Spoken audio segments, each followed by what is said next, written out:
नमस्कार दोस्तों, आप सभी का स्वागत है हमारे YouTube channel freedom education of India में। तो दोस्तों, इस वीडियो के माध्यम से मैं आप सभी को कवर करवाने जा रहा हूं जो अपने पीटीटी का एग्जाम होएगा दोस्तों, उसी की दृष्टि से दोस्तों आपके लिए इंडिया जीके के क्वेश्चन लेके आया हूं। सभी क्वेश्चन दोस्तों गत वर्षों की जो पीटीटी परीक्षा हुई है उनमें पूछे गए प्रश्न हैं, तो काफ़ी इंपॉर्टेंट प्रश्न हो जाते हैं दोस्तों आपके आगामी जो पीटीटी का एग्जाम होएगा उसके लिए। तो सभी वीडियो को ध्यान से देखिएगा दोस्तों। सभी क्वेश्चन में दोस्तों वन लाइनर के रूप में आपको कंप्लीट करवाऊंगा। आप ही ने बोला था दोस्तों कि सर इंडिया जीके के भी क्वेश्चन लाइए वर्ल्ड एग्जाम के, तो जितने भी क्वेश्चन मुझे मिले हैं वो सभी क्वेश्चन मैं आपको इस वीडियो के माध्यम से मैं आपको कवर करवा दूंगा, ठीक है। तो अपना वीडियो स्टार्ट करते हैं दोस्तों। तो जो पहला क्वेश्चन है वो क्या है दोस्तों, हल्दी घाटी का युद्ध कब लड़ा गया। ये पीटीटी 2015 के एग्जाम में पूछा गया प्रश्न है। तो हल्दी घाटी का युद्ध लड़ा गया था दोस्तों 1576 ईस्वी में। सेकेंड क्वेश्चन है दोस्तों, कैबिनेट मिशन की अध्यक्षता किसके द्वारा की गई थी। जो कैबिनेट मिशन आया था दोस्तों 1946 में, इसकी अध्यक्षता किसने की थी दोस्तों, ये की थी लॉर्ड पैट्रिक लॉरेंस ने, ठीक है। लॉर्ड पैट्रिक लॉरेंस उस समय जब कैबिनेट मिशन आए थे तो जो भारत सचिव का पद होता है दोस्तों, तो ये भारत सचिव के पद पर थे, ठीक है। नाम याद रखिएगा, लॉर्ड पैट्रिक लॉरेंस। तो दो क्वेश्चन कंप्लीट हो गए। हल्दी घाटी का युद्ध लड़ा गया था 1576 ईस्वी में। इसकी जो एक्चुअल डेट है दोस्तों वो है 18 जून 1576। कुछ इतिहासकार दोस्तों 21 जून भी इसकी डेट बताते हैं, ठीक है। तो ध्यान रखिएगा। अगला प्रश्न देखिए दोस्तों, क्वेश्चन नंबर 3 है दोस्तों, टैगोर ने यानी कि जो अपने पास रविंद्रनाथ टैगोर जी थे, इन्होंने नाइटहुड की उपाधि किस घटना के विरोध में वापस की थी। जो ब्रिटिश गवर्नमेंट है दोस्तों, उन्होंने अपने जो रविंद्रनाथ टैगोर जी थे इनको नाइटहुड की उपाधि दी थी, तो उसी उपाधि को इन्होंने वापस लौटा दिया था। ये बताना है कि किस घटना के विरोध में लौटाया था। ये पीटीटी 2014 के एग्जाम में पूछा गया प्रश्न है। तो जलियांवाला जो बाग हत्याकांड हुआ था, इसी के विरोध में जो टैगोर जी हैं इन्होंने नाइटहुड की उपाधि ब्रिटिश गवर्नमेंट को वापस दे दी थी, ठीक है। चौथा क्वेश्चन है दोस्तों, गांधी जी के आंदोलनों को राजनीतिक फिरौती किस वायसराय ने कहा है। जो गांधी जी के आंदोलन थे दोस्तों उसको राजनीतिक फिरौती किस वायसराय ने कहा है। ये क्वेश्चन पूछा गया है दोस्तों पीटीटी 2014 के एग्जाम में। तो अपने पास जो लॉर्ड लिंथलिथगो थे दोस्तों, जो वायसराय थे दोस्तों, इन्होंने ही जो गांधी जी के आंदोलन है इसको राजनीतिक फिरौती कहा है, ठीक है। नाम ध्यान रखिएगा दोस्तों, लॉर्ड लिंथलिथगो, ठीक है। पांचवा क्वेश्चन है मित्रों, कांग्रेस के किस अधिवेशन में हिंदी को सर्वप्रथम राष्ट्रभाषा के रूप में प्रस्तुत किया गया। तो कौन सा अधिवेशन था जिसमें हिंदी को सर्वप्रथम राष्ट्रभाषा के रूप में प्रस्तुत किया गया था। तो ध्यान रखिएगा, कांग्रेस का जो बेलगांव का अधिवेशन था दोस्तों 1924 ईस्वी का, इसी में दोस्तों अपनी जो हिंदी भाषाएं इसे राष्ट्रभाषा के रूप में प्रस्तुत किया गया था। ये प्री बीएड 2014 यानी कि पीटीटी के एग्जाम में पूछा गया प्रश्न है, ठीक है। अगला प्रश्न देखिए दोस्तों, 6वें नंबर का क्वेश्चन है, बी आर अम्बेडकर यानी कि भीमराव अम्बेडकर का संविधान सभा में निर्वाचन कहाँ से हुआ था। जो भीमराव अम्बेडकर है दोस्तों, इनका संविधान सभा में निर्वाचन कहाँ से हुआ था। तो ये हुआ था दोस्तों पश्चिम बंगाल से, ठीक है। ध्यान रखिएगा दोस्तों, ये क्वेश्चन रिपीट होता है बार बार। 7वां प्रश्न है दोस्तों, भारत में व्यवस्थापिका किस देश की पद्धति पर आधारित है। जो भारत की व्यवस्थापिका है दोस्तों ये किस देश की पद्धति पर आधारित है। तो आप ध्यान रखिएगा, ब्रिटेन की जो पद्धति है उसी पर आधारित है, ठीक है। तो यानी कि जो भारत में व्यवस्थापिका को लिया गया है वो ब्रिटेन से लिया गया है। अगला प्रश्न देखिए दोस्तों, 8वें नंबर का क्वेश्चन आपके आता है जो आपके एग्जाम में पूछा गया है, भारतीय संघीय व्यवस्थापिका में समवर्ती सूची का विचार कहाँ से लिया गया है। जो समवर्ती सूची है दोस्तों, इसे भारतीय संविधान में या फिर आप कह सकते हो भारतीय संघीय व्यवस्थापिका में ऑस्ट्रेलिया के संविधान से लिया गया है। तो इसका आंसर हो जाएगा दोस्तों ऑस्ट्रेलिया से। जो समवर्ती सूची है इसे ऑस्ट्रेलिया से लिया गया है। मैंने आपको बताया था दोस्तों पिछले वीडियो में, जो पॉलिटी का वीडियो डाला था उसमें सूची के बारे में बताया था, ठीक है। तो पॉलिटी के ऊपर दोस्तों मैंने ऑलरेडी एक वीडियो अपलोड कर रखा है, तो ज़रूर उसे देखिएगा, काफ़ी मदद मिलेगी उस वीडियो से आपके लिए जो एग्ज़ाम रहेगा उसमें। क्वेश्चन नंबर 9 है, भारत में सर्वोच्च किसे माना गया है। पीटीटी 2009 में पूछा गया प्रश्न है। तो भारत में सर्वोच्च जिसे माना गया है वो भारतीय संविधान को माना गया है, ठीक है। अगला क्वेश्चन है दोस्तों, क्वेश्चन नंबर 10, 8वीं अनुसूची में कौन सी भाषा सम्मिलित नहीं है। तो देखो ये ऑप्शन पर आधारित क्वेश्चन था दोस्तों, तो ध्यान रखिएगा अंग्रेजी अपने 8वीं 10वीं जो अनुसूची है यानी कि 8वीं अनुसूची है उसमें सम्मिलित नहीं है, ठीक है। अगला प्रश्न है दोस्तों जो आपके एग्जाम में पूछा गया है, क्वेश्चन नंबर 11, भारत के संविधान के किस भाग में राजनीति के निर्देशक तत्वों का उल्लेख है। जो अपने पास नीति निर्देशक तत्व हैं इनका उल्लेख भारतीय संविधान के कौन से भाग में या पूछा गया है पीटीटी 2010 के एग्जाम में। तो आप ध्यान रखिएगा, भाग 4 में नीति निर्देशक तत्वों का उल्लेख किया गया है। क्वेश्चन नंबर 12 है, आपको बताना है दोस्तों, यहाँ पर मैं आपसे क्वेश्चन पूछ रहा हूँ कि अपने पास जो पिछला वीडियो डाला था मैंने पॉलिटिका, उसमें बताया था आपको कि नीति निर्देशक जो तत्व हैं ये कौन से देश के संविधान से लिए गए हैं। तो वही चीज़ आपको कमेंट करके बतानी है कि जो अपने भारतीय संविधान में नीति निर्देशक तत्व हैं ये कहाँ से लिए गए हैं। ठीक है, तो इसका उत्तर आप कमेंट में दीजिएगा। क्वेश्चन नंबर 12 है मित्रों, किस राज्य का लोकसभा एवं राज्यसभा में प्रतिनिधित्व सबसे अधिक है। तो वो अपने पास उत्तर प्रदेश राज्य हो जाएगा। प्री बीएड 2013 के एग्जाम में पूछा गया है। जो उत्तर प्रदेश से अपने पास लोकसभा एवं राज्यसभा यानी कि आप बोल सकते हो संसद में जो प्रतिनिधित्व है वो उत्तर प्रदेश का ज़्यादा है। यहाँ से अधिक सदस्य चुने जाते हैं। ठीक है, यानी कि सीटें ज़्यादा हैं यहाँ पर।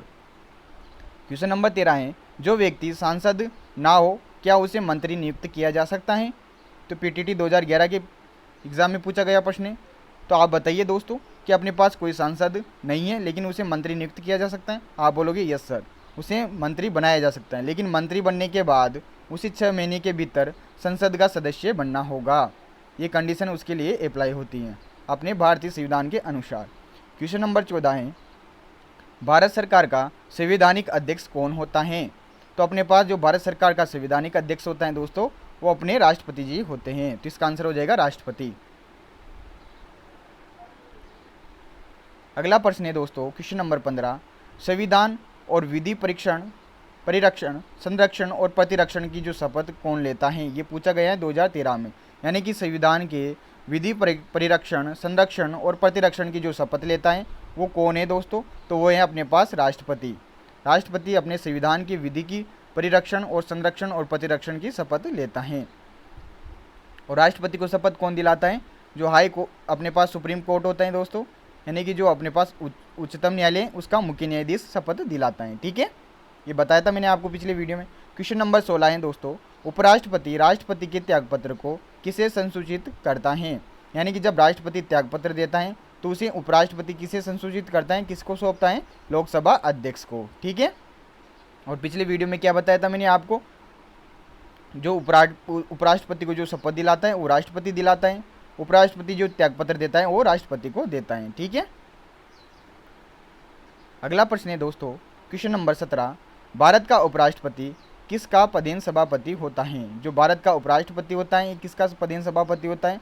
तो पिछले लेक्चर में भी इस क्वेश्चन को कंप्लीट किया था अपन ने। तो ये राज्यसभा का पदेन सभापति होता है, परंतु राज्यसभा का सदस्य नहीं होता है। ठीक है, अगला प्रश्न है दोस्तों आपके एग्जाम का 18वां क्वेश्चन है, जिसकी अध्यक्षता प्रधानमंत्री नहीं करता है। अब ये देखिए दोस्तों, ऑप्शन के अकॉर्डिंग इसका आंसर होएगा। ठीक है, तो ऑप्शन में एक ऑप्शन था राष्ट्रीय एकीकरण परिषद। राष्ट्रीय एकीकरण परिषद का जो अध्यक्ष होता है वो प्रधानमंत्री नहीं होता है। ठीक है, तो ध्यान रखिएगा इस बात को। अगला क्वेश्चन है क्वेश्चन नंबर 19, संघीय मंत्री परिषद सामूहिक रूप से उत्तरदायी होती हैं। जो अपने पास केंद्र में जो मंत्री परिषद होती हैं ये अपने जो लोकसभाएं दोस्तों उसके प्रति उत्तरदायी होती हैं। ये पीटीटी 2015 के एग्जाम में पूछा गया प्रश्न है। ठीक है, अगला प्रश्न है क्वेश्चन नंबर 20, प्रथम लोकसभा के अध्यक्ष कौन थे। जो प्रथम लोकसभा थी दोस्तों उसके अध्यक्ष कौन थे, तो ये आपको बताना है। तो ध्यान रखिएगा जीवी मावलंकर। जो जीवी मावलंकर थे ये लोकसभा के प्रथम अध्यक्ष थे। अगला प्रश्न है क्वेश्चन नंबर 21, राज्य के गवर्नर को कौन शपथ दिलाता है। गवर्नर का मतलब राज्यपाल।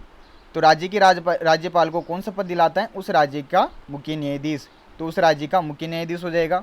ठीक है, क्वेश्चन नंबर 22 है, जबकि राज्यपाल की नियुक्ति कौन करता है, राष्ट्रपति जी करते हैं। ठीक है, और उन्हीं के पश्चात पर्यंत राज्यपाल अपने पद पर बना रहता है। ठीक है, क्वेश्चन नंबर 22 है दोस्तों, भारत में किस आयोग द्वारा केंद्र और राज्यों के संबंधों का परीक्षण किया जाता है। यानी कि केंद्र और राज्यों के जो संबंधों का परीक्षण करता है वो कौन सा आयोग करता है, ये पूछा है दोस्तों आपके एग्जाम में।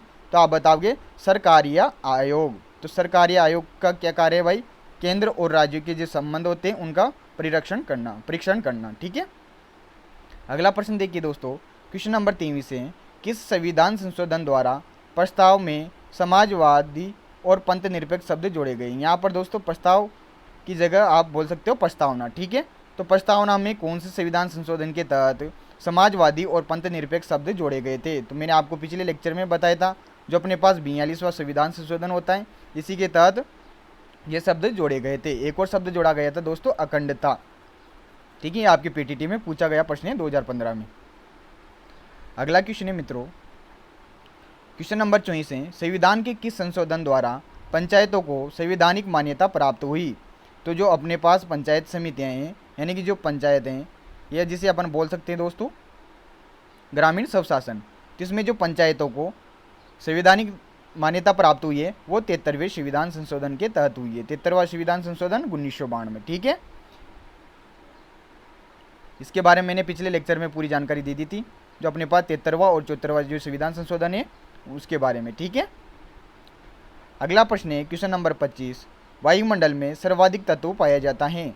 तो वायुमंडल में सर्वाधिक तत्व नाइट्रोजन पाया जाता है, लगभग 78% ये होता है। ठीक है, इसके बाद जो पाया जाता है वो ऑक्सीजन पाया जाता है, लगभग 21%। ठीक है, बाकी 1% अन्य गैसें होती हैं। ठीक है, और अगर आपसे पूछ ले दोस्तों कि जो वायुमंडल में CO2 की मात्रा होती है, कार्बन डाइऑक्साइड की मात्रा, वो होती है दोस्तों 0.03%। ठीक है, अगला क्वेश्चन है 26 नंबर का, ओजोन दिवस कब मनाया जाता है? तो ओजोन दिवस दोस्तों 26 सितंबर को प्रतिवर्ष मनाया जाता है। तो ध्यान रखिएगा दोस्तों, और ये सभी क्वेश्चन दोस्तों रिपीटेड क्वेश्चन है दोस्तों, हर एक एग्जाम में यहाँ से क्वेश्चन पूछा जाता है दोस्तों, ये सभी क्वेश्चन रिपीट होते हैं। ठीक है, क्वेश्चन नंबर 27 है दोस्तों, किस देशांतर रेखा के अनुरूप भारतीय मानक समय तय किया गया है? ये पीटीटी 2015 में पूछा गया है। तो देशांतरीय कौन सी रेखा है जिसके अनुरूप भारतीय मानक समय निर्धारित किया गया है? तो वो है दोस्तों, आपको पता होगा 82.5 डिग्री पूर्वी देशांतर रेखा। ठीक है, तो जो 82.5 डिग्री पूर्वी देशांतर रेखा है, इसी के अनुरूप अपना जो मानक समय है वो तय किया गया है। ठीक है, अगला प्रश्न है क्वेश्चन नंबर 28, भारत के किसी आमोत्तर का स्थानीय समय मानक समय माना जाता है? तो यही क्वेश्चन है दोस्तों, पिछला वाला है, ये थोड़ा अलग लैंग्वेज में दे दिए हैं आपके लिए। ठीक है, तो कौन सा याम्योत्तर हो जाएगा?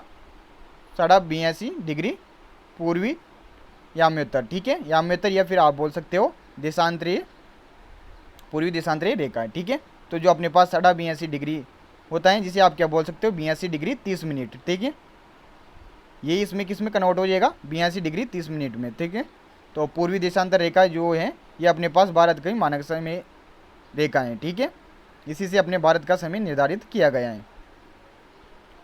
क्वेश्चन नंबर 29 है, सबसे लंबी तटीय रेखा वाला भारतीय राज्य है? तो सबसे लंबी तटीय रेखा वाला जो भारतीय राज्य है दोस्तों वो गुजरात है। जो गुजरात की तटीय रेखा की लंबाई है वो सबसे ज़्यादा है। क्वेश्चन नंबर 30 है, भारत का क्षेत्रफल विश्व के कुल भौगोलिक क्षेत्रफल का कितना प्रतिशत है? ये पीटीटी 2017 के एग्जाम में पूछा गया है। तो इसका आंसर हो जाएगा दोस्तों 2.4%। तो भारत का जो क्षेत्रफल है ये विश्व के कुल क्षेत्रफल का 2.4% है। इंपॉर्टेंट क्वेश्चन है, ध्यान रखिएगा। अगला क्वेश्चन है दोस्तों क्वेश्चन नंबर 31, भारत के समुद्री तट की कुल लंबाई है? ये पीटीटी 2017 के एग्जाम में पूछा गया है। तो यहाँ पर आंसर हो जाएगा दोस्तों 7,500 किलोमीटर। ठीक है, यहाँ 750 नहीं है, यहाँ पर क्या आएगा 7,500 किलोमीटर, लगभग ये जो औसत के रूप में यहाँ पर दिया गया है। ठीक है, बाकी इसका जो एक्चुअल मान है वो आप देख लीजिएगा। तो लगभग 7500 किलोमीटर अपने पास समुद्री तट की लंबाई है अपने भारतीय समुद्री तट की। ठीक है, क्वेश्चन नंबर 32 है, भारतीय संविधान के निर्माण हेतु संविधान सभा के कुल कितने सत्र आयोजित किए गए? सत्र को आप क्या बोल सकते हो? अधिवेशन भी बोल सकते हो। तो जो संविधान सभा में संविधान निर्माण के लिए जो सत्र आयोजित किए गए थे उनकी संख्या आपको बतानी है। तो कुल 12 सत्र या अधिवेशन आयोजित किए गए थे। अगला प्रश्न है दोस्तों क्वेश्चन नंबर 33, भारत का सबसे लंबा नेशनल हाईवे है? तो भारत का सबसे लंबा नेशनल हाईवे कौन सा है? नेशनल हाईवे 44, यानी कि जो नेशनल हाईवे 44 है ये भारत का सबसे लंबा नेशनल हाईवे है। इसका जो पूर्व नाम था दोस्तों वो था नेशनल हाईवे 7। ठीक है,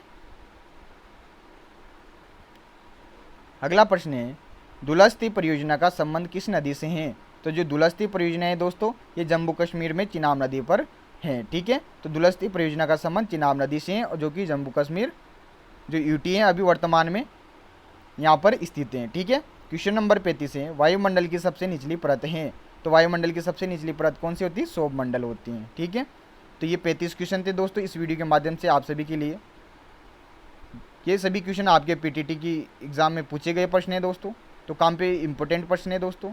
और मैंने आपको पिछले लेक्चर में बता ही दिया है कौन कौन से आपको टॉपिक पढ़ने हैं दोस्तों, उन्हीं टॉपिक से आपके पीटीटी में क्वेश्चन पूछे जाते हैं, ठीक है। बाकी जो अन्य वीडियो अपलोड कर दिए हैं उनको ज़रूर देखिएगा आप, प्लेलिस्ट में सभी सेव हो रहे हैं दोस्तों। जिन लोगों ने पिछले वीडियो नहीं देखे ज़रूर देखिएगा, काफ़ी इंपॉर्टेंट और महत्वपूर्ण वीडियो मैंने अपलोड किए हैं, ठीक है। तो आशा करता हूँ ये वीडियो आपको अच्छा लगा होगा दोस्तों। वीडियो अच्छा लगा हो तो प्लीज़ वीडियो को लाइक कीजिएगा, कमेंट कीजिएगा, और अगर आपने मेरा चैनल सब्सक्राइब नहीं कर रखा है तो प्लीज़ सब्सक्राइब कर दीजिएगा, ठीक है। और इस वीडियो को अपने मित्रों तक ज़रूर शेयर कीजिएगा ताकि उनकी भी मदद हो जाए, ठीक है। तो मिलते हैं अगले वीडियो में, तब तक के लिए धन्यवाद। जय हिंद, जय भारत।